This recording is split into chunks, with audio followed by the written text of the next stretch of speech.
High, তো আজকে হচ্ছে সেই দিন যেদিন যাচ্ছি আমি আমার ঘর ভাঙার টাকা দিয়ে কিছু কিনতে। কী কিনছি না কিনছি সব তো দেখাবো, আগেই বলেছি। আজ হচ্ছে সোমবার, ডেট হচ্ছে 8 তারিখ। তো চলো, আমি আমার মা আমরা সবাই রেডি হয়ে গেছি। আমরা খুব এক্সাইটেড যাওয়ার জন্য। তো যাই, কী কী কিনছি, কী কোথায় গিয়ে কিনছি সব তোমাদেরকে বলছি। তো চলো যাওয়া যাবে। তো আমরা এখন বেরিয়ে পড়েছি সেই বিশেষ জিনিসটা কিনতে। বিশেষ জিনিসটা কি সেটা তো তোমাদের জানাবোই। ভিডিওটা পুরো দেখতে থাকো, তোমাদেরও খুব ভালো লাগবে। আমরা প্রথমে বাড়ির সামনে থেকে অটো ধরে বাগুইআটি যাই। বাগুইআটি থেকে তারপর একেবারে উল্টোডাঙা স্টেশনে নেমে ওখান থেকে অটো ধরে চলে যাই গন্তব্যস্থলে। আর এই যে রাস্তাঘাটে জ্যাম দেখছো, তার কারণ সামনেই পুজো। আর পুজোতে তো নানান জায়গায় প্যান্ডেল হয়, যখনের ভিডিওটা তুলেছিলাম তখন সামনে পুজো ছিল, তাই এত কিছু আয়োজন করা হচ্ছিল। আর ভিডিওটা আমি ছাড়ছি এখন। তো যাই হোক, আমরা হাতিবাগানের কাছাকাছি চলে এসেছি। কারণ আমি রাস্তাঘাট তেমন একটা চিনি না, কিন্তু আমার বাড়ির লোক তো সবাই চেনে। তো সেই কারণে এই যে দেখতে পাচ্ছ রাস্তাঘাট দেখলে তোমরা আশা করি বুঝতে পারবে। উল্টোডাঙা থেকে আমরা অটো ধরে চলে এসেছিলাম এই জায়গাটাতে। আর এখানেই আছে কাঁসা পিতলের মার্কেট, যেরকম জামা কাপড়ের জন্য বড় বাজার, হাতিবাগান, নিউ মার্কেট, সেরকম এখানে জামা কাপড় সবই বিক্রি হয় বড় বাজারের মতনই।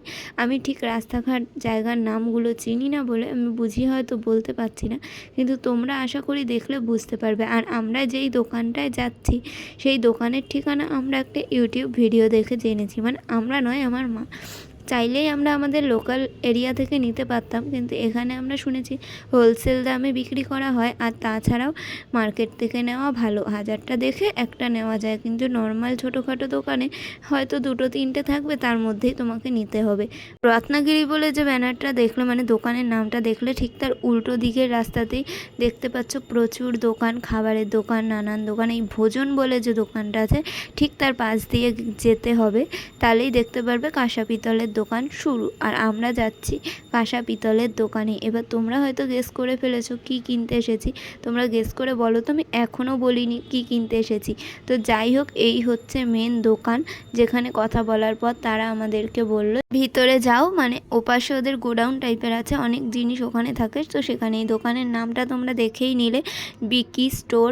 তো আমি আরেকবার ভালো করে দেখিয়ে দিচ্ছি, ফোন নাম্বারও দেওয়া আছে, তোমরা চাইলে যোগাযোগ করতে পারো। তো আমি তার প্রমোশন করতে আসিনি, কিন্তু আমরা জিনিসগুলো কিনতে এসেছি, তাই ভাবলাম তোমাদেরকেও দেখিয়ে দিই কোথায় এসেছি। তো এই যে আমরা এবার চলে যাচ্ছি তাদের মেন গোডাউনে, যেখানে অলরেডি আগে থেকে কাস্টমার ছিল যারা প্রচুর জিনিসপত্র কিনছিল। তো আমরাও চলে এলাম, এই বাচ্চাটা আমাদেরকে নিয়ে এসছে। আর আমরা কি কিনতে এসেছি তোমরা গেস করেছো কি করোনি জানি না, তো আমিই বলে দিচ্ছি। আমরা এসেছিলাম এখানে গোপাল কিনতে। আর আমার কদিন ধরেই খুব ইচ্ছে হচ্ছিল যে একটা গোপাল কিনবো। আর টাকা জমানো যেহেতু শুরু করেছিলাম অনেক দিন আগে, তখন কোনো উদ্দেশ্যই ছিল না যে সেই টাকা দিয়ে আমরা কী করব। কিন্তু যখন টাকা প্রায় শেষের পথে জমানো, তখন হঠাৎ করেই কদিন ধরে আমার ফোনে শুধু গোপাল রিলেটেড ভিডিও, গোপাল পুজোর ভিডিও, গোপাল কেউ কাউকে গিফট দিচ্ছে সেই ভিডিও আসছিল। আর যার কারণে আমি ঘুমিয়ে জেগে সবসময় চারিদিকে আমার মনে হচ্ছিলো আমিও গোপাল দেখতে পাচ্ছি, বা আমারও যদি একটা থাকতো। তো সেই কারণে আমি ভয়ে ভয়েই ছিলাম যে মাকে বললে রাজি হবে কিনা, কারণ গোপাল পুজোর অনেক নিয়ম থাকে। 3-4 বেলা খাবার দিতে হয়, 3-4 বেলা জামা কাপড় চেঞ্জ করতে হয়। তো সেই হিসাবে অনেক কাজ থাকে।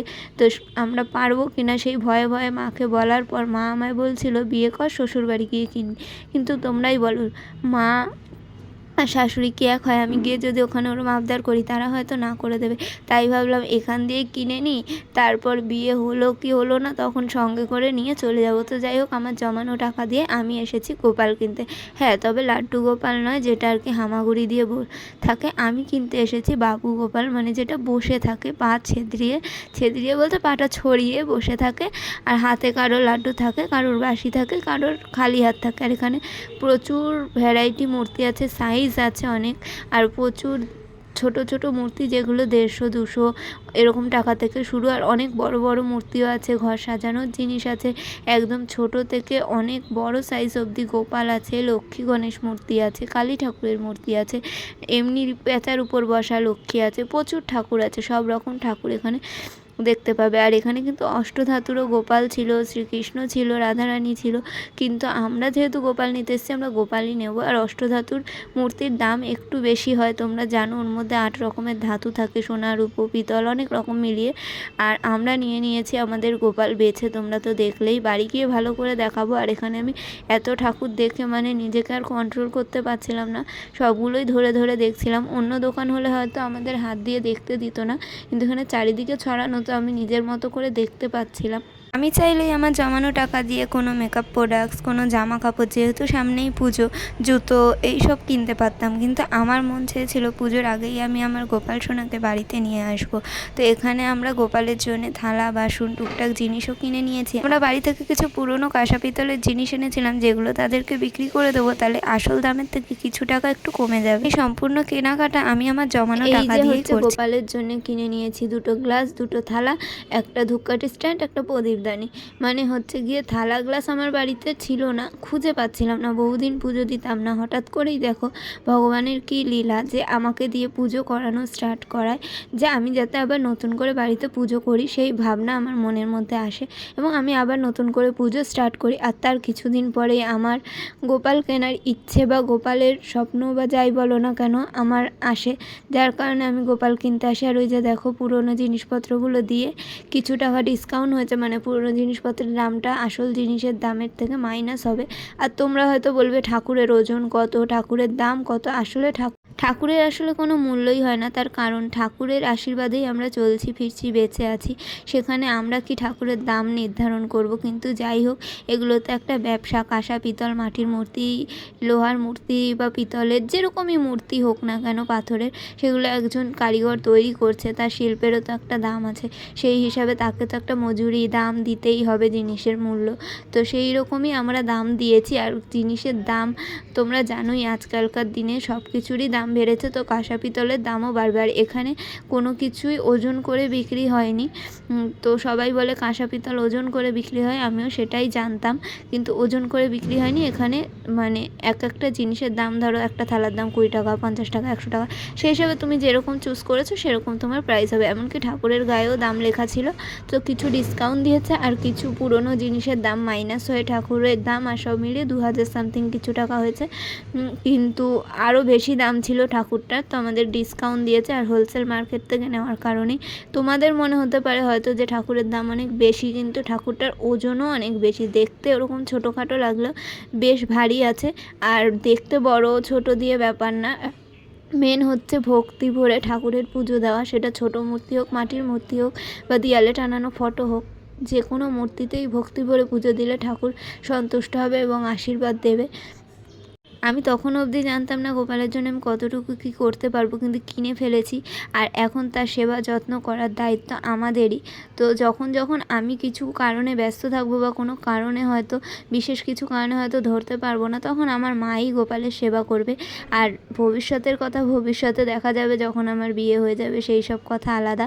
কিন্তু এখন আমরা সবাই মিলে খুব আনন্দ করতে করতে গোপাল কিনতে এসেছি। আর বলেইছিলাম, মাকে বলার পর প্রথমে রাজি হচ্ছিল না, পরে যখন দেখলো যে আমার খুবই মন থেকে ইচ্ছে, তখন আমার মাও রাজি হলো, এবং আমার মায়ের খুশিটাও দেখার মতো ছিল।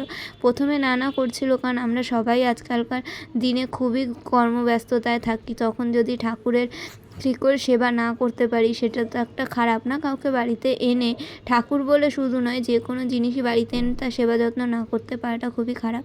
তো যাই হোক, সেই কারণে আমরা ভয় পাচ্ছিলাম। কিন্তু একবার ঠাকুরের যখন ইচ্ছা হয়েছে আমাদের বাড়িতে আসবে, তখন তিনি আসবে এবং তার সেবা তিনি নিজেই করিয়ে নেবে আমাদের হাত দিয়ে। তো যাই হোক, আমরা এখানে একটা গোপাল নিয়ে এসেছিলাম ছোট, যেটা দোকান থেকেই দেওয়া হয় যে এই গোপালটা আপনারা নিয়ে যান। আর ওদেরই একজন দোকানের কর্মী যে আমাদের এই দোকানটা দেখায়। এখানে প্রচুর ভ্যারাইটি গোপালের জামা কাপড় হোলসেল প্রাইসে নাকি পাওয়া যায়। তো আমরা এখান থেকেই জামা কাপড় আর টুকটাক জিনিস কিনতে এসেছিলাম, কারণ বাড়ি নিয়ে গিয়ে গোপালটাকে প্রতিষ্ঠা করা হবে, তখন তো তাকে সুন্দর জামা প্যান্ট পরাতেই হবে। আর আমরা বাইরের লোকাল জায়গা দিয়ে কিনলে যদি জামা কাপড় না পাই, কারণ একদম ছোট নয় আমাদের গোপালটা, তো এখানে আমাদেরকে বলা হয় 6 থেকে 7 নম্বর সাইজের জামা কাপড় লাগবে। তো পরিয়ে দেখাচ্ছিলো। আর আমরা খুব একটা চিকিমিকি জামা নিইনি, জানি যে শ্রীকৃষ্ণ বিহারি, মানে সবাই বলে বাঁকে বিহারি, তোমরা তো জানোই। তো বিহারি, তো সে চিকিমিকি জামাই পরে, কিন্তু আমরা এখানে সুতির জামা আর একটা সুতির হাফ প্যান্ট গেঞ্জি নিয়ে নিই। তো এরকমই টুকটাক মুকুট, চুল, বাঁশি, গয়না টুকটাক কিনি। আর এখানে প্রচুর গোপাল, জগন্নাথ চারিদিকে সাজানো ছিল, দেখতে যে কী সুন্দর লাগছিল। এই যে এই হলুদ রঙের ড্রেসটা আমার মা পছন্দ করেছে। তো এগুলো সবই কিন্তু আমার ঘট ভাঙার টাকা দিয়েই নেওয়া। আমাদের গোপালটাও ঠিক এরকম সাইজেরই, সামান্য একটু মোটাসোটা। তো যাই হোক, সেই গোপালের মাপ করেই আমরা জামা কাপড়টা নিয়ে যাচ্ছি, আবার দোকানে গোপালটা ফেরত দিয়ে দেবো। আর আমাদের গোপাল, আমাদের সব জিনিস ওখানে প্যাকিং হচ্ছে, তো সেই কারণে সেটা আর আমরা নিয়ে আসিনি। এখানে দেখো চারিদিকে ছোট বড় লাড্ডু গোপাল, বসা গোপাল, সব রকম গোপাল আছে। আগেকার দিনে হয়তো এত গোপাল পুজোর চল ছিল না যতটা এখন আছে। আর ভালোই লাগে, মানুষজন ভক্তি করছে, ঠাকুরের পুজো করছে, সেবা করছে, এর মধ্যে থাকাটাই ভালো। তো যাই হোক, আমরা গোপাল নিয়ে ফিরছি বাড়িতে। এখন গোপাল ব্যাগের মধ্যে প্যাকিং করা অবস্থায় আছে, যেহেতু প্রতিষ্ঠা করা হয়নি, এভাবেই আনতে হবে, নাহলে ভেঙে ঠেঙে যেতে পারে। তো বাড়ি আনার পর আমি দেখাচ্ছি, দেখো এই হচ্ছে আমাদের সুন্দর গোপাল। দেখতেই পাচ্ছ, ঠাকুরের কোনো তুলনা হয় না, সুন্দর অসুন্দর বলে কিছু হয় না, কিন্তু তবুও কতটা সুন্দর দেখে নাও তোমরা। অনেক মানুষকেই দেখেছি ঠাকুর কিনে আনার পর সবাইকে জাহির করে যে আমার ঠাকুর এত টাকা দিয়ে কিনলাম, এত ওজন হয়েছে, এত বড়, কী সুন্দর, দেখো দেখো। কিন্তু কখনোই এই জিনিসগুলো করা উচিত না, আমার যেটা ব্যক্তিগত মনে হয়। ভগবান তো ভগবানই হয়, মূর্তি ছোট হোক কিংবা বড়, দামি হোক কিংবা কম দামি, ভগবান যেখানে বিরাজ করতে চাইবেন সেখানেই যেতে পারবে, সেটা ছবির ঠাকুর হোক বা মূর্তি। কখনোই কাউকে শোনানো উচিত না আমার ঠাকুরের দাম এত, জানো জানো, এত টাকা দিয়ে কিনলাম। সময় এটা বলা উচিত, ভগবানের ইচ্ছা আছে আমার হাতে সেবা নেওয়া, তাই ভগবানকে আমার বাড়িতে নিয়ে আসলাম। আমার জমানো টাকা দিয়ে কি করলাম তোমরা দেখতেই পেলে। সবাই আশীর্বাদ করো যাতে আমি আমার ছোট্ট গোপালের সেবা ভালোভাবে করতে পারি। ভগবানের আশীর্বাদ সবার উপর থাকুক, সবাই ভালো থেকো, সুস্থ থেকো। আজকের মতো টাটা।